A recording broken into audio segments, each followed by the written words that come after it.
Ah, that's the ink. Go to the Bacala now. Hello guys, good morning. So ayan, walking si Mitra, nagsisak siya padulong mi sa Bacala. Anyways, maayong Pasko sa atong tanan. December 24 na karon, unyang gabi na jud or 12 midnight mag-celebrate ta sa Pasko. O dagan sila dai padulong sa tubig. Oh. Padulong sa Bacala.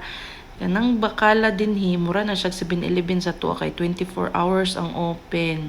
Kung nadra tanan makapalit ka nasad mga Pinoy foods. So tara manguha tag ingredients kay maglugaw ko. Itugnaw kay diri kay winter na baya. Manang ipa-jacket na ko ning mga bata. Bugnaw kay na diri jay ay. So, ano, si Mitran, oh. Cute kayo. Asas. Asas.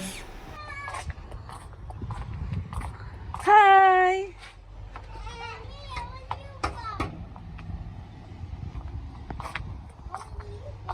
Okay. Mitran is dripping. Money. No, not lollipop. No, I like it. No, you have fever and cough. No. What you said is mine. Where is your money? Zero. Get the money. This is the jaggery. This is the ingredients. Mommy, what you